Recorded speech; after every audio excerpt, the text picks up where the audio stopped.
Hello, and welcome back to Wake and Bake News. I'm your host, PaperSin, and I'm awake, I'm baked, and I'm here to bring you some news. And in today's news, well, do you guys remember this DoorDasher?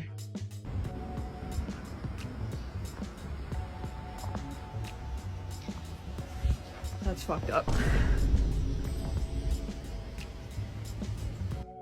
Hey guys, so DoorDash just deactivated me 2 days after I reported my sexual assault. Hey guys, I just lost my job, and they won't tell me why. They're supposed to send an email immediately after deactivation providing you the reason why and a link to appeal, and they didn't.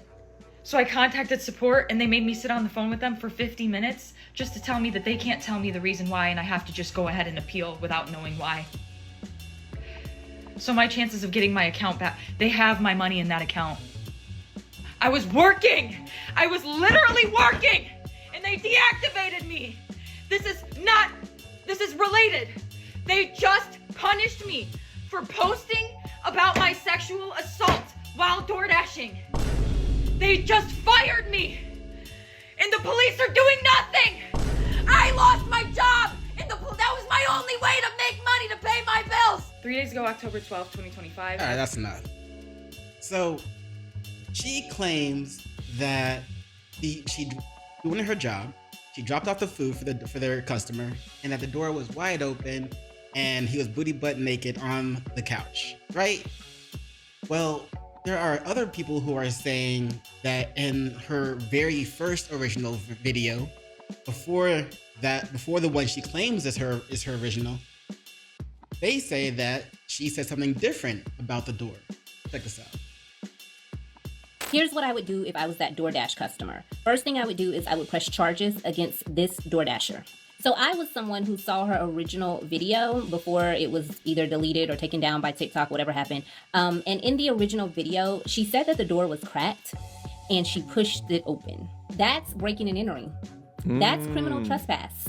So yeah, I would file charges against her. I would also then file secondary charges against her for filming his naked body while he's in his own home and then posting it on the internet.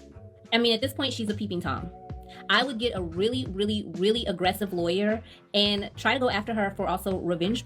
A really, really aggressive lawyer can make that case. Because she says that the only reason she filmed was so that she would have proof for DoorDash that it happened.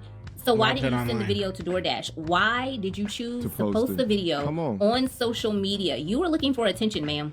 Yo, if there's a video of her... All right, so it seems that the internet is split. Some people are agreeing with the lady and saying that, hey, or agreeing with the DoorDasher and saying, yes, you should file a police report. You should, press charges, things like that.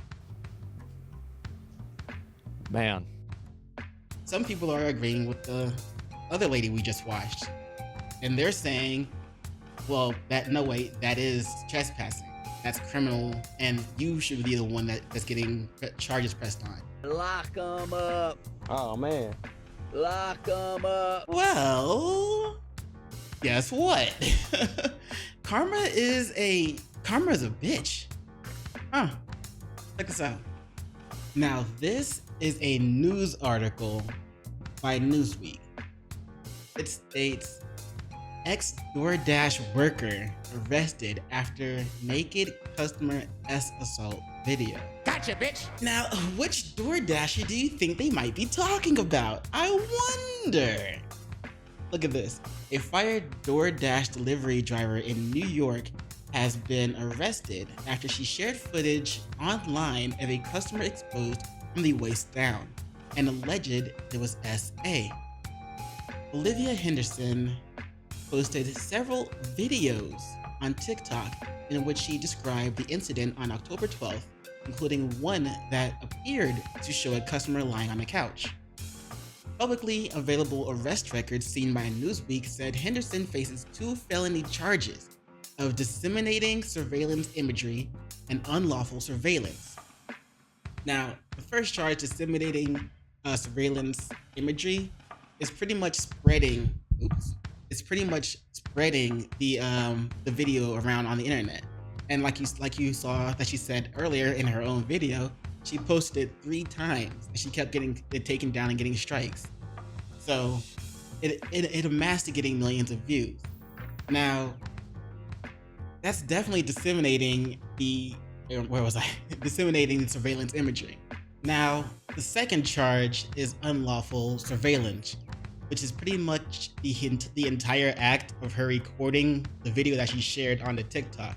I mean, the guy did not give consent, he was expecting privacy, and she recorded him without his knowledge or anything. That is so not fetch. Not fetch. So, what are the consequences to her actions?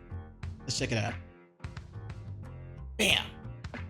In New York, unlawful surveillance for amusement or profit is classified as a felony, specifically unlawful surveillance in the second degree, which can result in up to 4 years in prison. If the offense is committed with prior convictions, it may escalate to unlawful surveillance in the first degree, carrying more severe penalties. So you could argue that she didn't record it for amusement or profit, that she only recorded it because she wanted to report it to DoorDash and get have the customer investigated or press charges or whatever. But why'd she put it online?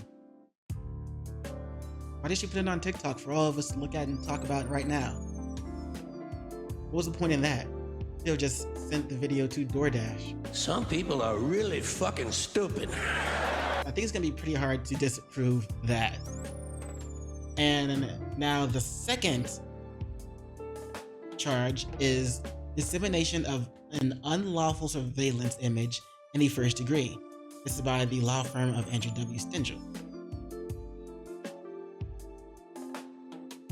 Hey, hold on. There we go.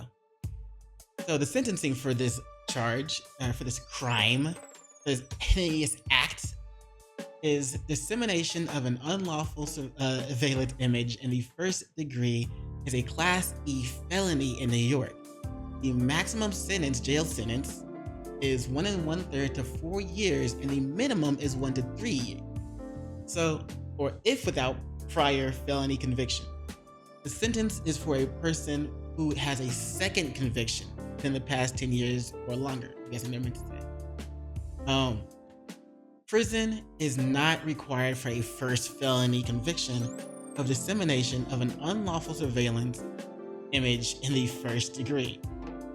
Equally important is that registration as a S offender under SORA does not apply. Depending on the history of the person charged and the nature of the allegations, the range of other sentences following a conviction include 1 year in jail, up to 6 months in jail, and a split sentence of 6 months in jail, and 3 years of a conditional discharge, or 3, 4, or 5 years of probation, a straight 3-year conditional discharge, and up to 5 years on probation. So this is apparently, since this is her first time getting this, getting charged with this, she has a good chance of just getting like probation for a bit, in my opinion. But as far as the other one goes, I don't see anything about it saying. Let me see if I can. Let me find it. Whether or not jail time is required for this. Here is on the SL Salland Law. It says unlawful surveillance and first-degree unlawful surveillance are not merely punishable by as much as 4 or 7 years in prison, respectively. But if you are convicted of these crimes, you may end up being required to register as a S offender under New York's S Offender Registration Act, SORA. Now, we already read that the dissemination of an unlawful surveillance, this does not apply. So that's not going to make her have to register under SORA. But I'm just wondering if the other one will. If the unlawful surveillance one will. Well, I guess we will find out and we'll just have to keep an eye on what's going on. And I will do my best to continue to keep an eye, report it. Yeah. Anyway, let me know what you guys think in the comments below. And as always, thanks for watching. Peace. Much love to you.